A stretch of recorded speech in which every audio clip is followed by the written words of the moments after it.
திராவிட முன்னேற்ற கழகம் மீண்டும் ஆட்சிக்கு வந்தால் அந்த கணத்திலேயே மயானமாகி இந்த கலெக்ஷனையும் கரப்ஷனையும் கமிஷனையும் தமிழ்நாட்டில் அறிமுகப்படுத்திய புண்ணியவான்களே நீங்கள் தானே.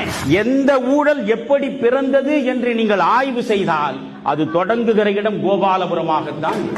யாரு அவர் உருவாக்குனது அந்த கலாச்சாரத்தை அடியோடு ஒழிக்க போறேன், மதுவிலக்கு ஒழிக்க போறேன்னு சொன்னார் இல்லையா, அது ஏன் திருப்பி அது நடத்துறாரு அவரு சொல்லுங்க. மக்கள்கிட்டே விட்டுறேன் நான். மக்கள் திருப்ப மகேசன் திருப்புன்றாங்க. அவர் சொன்னதும் அதே தான், ஸ்டாலின் சொன்னதும் அதே தான். ஏன் அது நிறைவேற்றல? அது ஏன் மூடி மறைக்கல? அதை க்ளோஸ் பண்ணல. நான் ஆட்சிக்கு வந்தவனே நான் மூடிறேன்னு சொன்னாரு, மூடவே இல்லையே. வருமானம் அதில் தான் இருக்கு அதிகமா. அதனால இப்ப கலாச்சாரம் விற்கிறாங்க. இந்த கலாச்சாரனால எத்தனை பேர் பாதிக்கப்படுறாங்க, எத்தனை பேர் சாவறாங்க, எத்தனை பேர் தொழிலாளி பாதிக்கப்படுறாங்க. குடும்பத்துக்கு ஒரு பொடி அரிசி கிடைக்குமா இந்த கலாச்சாரத்தினால? இதனால மக்களுக்கு அவர் என்ன செய்யறாரு? அவரு 10 லட்ச ரூபா கொடுத்தா எல்லாம் முடிஞ்சு போயிடுமா? அவங்க ஃபேமிலி 10 லட்ச ரூபாயில நிறைவேற்றுவாங்க எல்லாமே. 10 லட்ச ரூபாய் இதுதான் நான் சொல்ல முடியும். சொன்னது யார்? அவர் தான். நான் சொல்ல மாட்டேன், சொன்னது அவர் தான். அது நான் சொல்லக்கூடாது, மக்களுக்கு தெரியும். இவர் எல்லாத்தையுமே ஓய்ச்சிருந்தாரு, ஆரம்பிச்சுது அவரு. இவர் ஓய்ச்சிருந்தாரு. எங்க ஓய்ச்சாங்க? இல்லையே. இதனால பாதிக்கப்படுறாரு பொதுமக்கள் தான் பாதிக்கப்படுறாங்க. 10 லட்ச ரூபா ஒண்ணுமே கிடையாதுங்க. 10 லட்ச ரூபா வேஸ்ட்டுங்க. தலையை தண்ணி ஊற்றின்னு போகலாம். அப்படியே கூலி வேலைக்கு போனா கூட அந்த 10 லட்ச ரூபா ஒரு வருஷத்துல சம்பாதிச்சுட்டு போயிடுவேன் நான். சத்தியமா சொல்றேங்க, ஒப்படைக்க முடியாதுங்க. அரசாங்கம் 10 லட்ச ரூபா கொடுத்தா அந்த குழந்தைங்க எதிர்காலம் முடிஞ்சு போச்சுன்னு அர்த்தம் கிடையாது. பெற்றோர் தான் பார்த்துக்கணும் எல்லாமே. நம்ம குழந்தை அது நம்ம தான் பார்த்துக்க முடியும். அரசாங்கத்து மேல ஒப்படைக்க முடியாது. அரசாங்கம் 10 லட்ச ரூபா கொடுத்தா முடிஞ்சு போச்சுன்னு காரணம் அது நினைப்பும் கிடையாது. மக்கள் கிட்ட கொடுத்துருங்க, அவ்வளவுதான். யாரு? அவர் உருவாக்குனது அந்த கலாச்சாரத்தை அடியோடு ஒழிக்க போறேன், மதுவிலக்கு ஒழிக்க போறேன்னு சொன்னார் இல்லையா, அது ஏன் திருப்பி அது நடத்துறாரு அவரு சொல்லுங்க.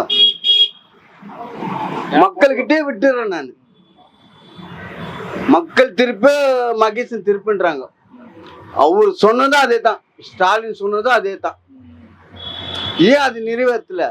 அது ஏன் மூடி மறைக்கல? அதை க்ளோஸ் பண்ணல.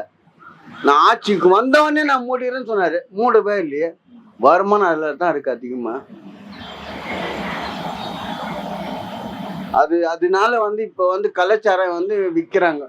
இந்த கலாச்சாரனால எத்தனை பேர் பாதிக்கப்படுறாங்க, எத்தனை பேர் சாவறாங்க, எத்தனை பேர் தொழிலாளி பாதிக்கப்படுறாங்க. குடும்பத்துக்கு ஒரு பொடி அரிசி கிடைக்குமா இந்த கலாச்சாரத்தினால? இதனால மக்களுக்கு அவர் என்ன செய்யறாரு? அவரு 10 லட்ச ரூபா கொடுத்தா எல்லாம் முடிஞ்சு போயிடுமா?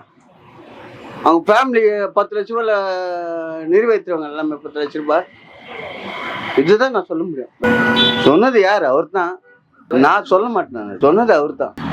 அது நான் சொல்லக்கூடாது, மக்களுக்கு தெரியும். இவர் எல்லாத்தையுமே ஓய்ச்சிருந்தாரு, ஆரம்பிச்சுது அவரு. இவர் ஓய்ச்சிருந்தாரு. எங்க ஓய்ச்சாங்க? இல்லையே. இதனால பாதிக்கப்படுறாரு பொதுமக்கள் தான் பாதிக்கப்படுறாங்க. 10 லட்ச ரூபா ஒண்ணுமே கிடையாதுங்க. 10 லட்ச ரூபா வேஸ்ட்டுங்க. தலையை தண்ணி ஊற்றின்னு போகலாம். அப்படியே கூலி வேலைக்கு போனா கூட அந்த 10 லட்ச ரூபா ஒரு வருஷத்துல சம்பாதிச்சுட்டு போயிடுவேன் நான்.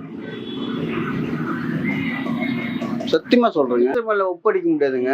அரசாங்கம் 10 லட்ச ரூபா கொடுத்தா அந்த குழந்தைங்க எதிர்காலம் முடிஞ்சு போச்சுன்னு அர்த்தம் கிடையாது. பெற்றோர் தான் பார்த்துக்கணும் எல்லாமே. நம்ம குழந்தை அது நம்ம தான் பார்த்துக்க முடியும். அரசாங்கத்து மேல ஒப்படைக்க முடியாது. அரசாங்கம் 10 லட்ச ரூபா கொடுத்தா முடிஞ்சு போச்சுன்னு காரணம் அது நினைப்பும் கிடையாது.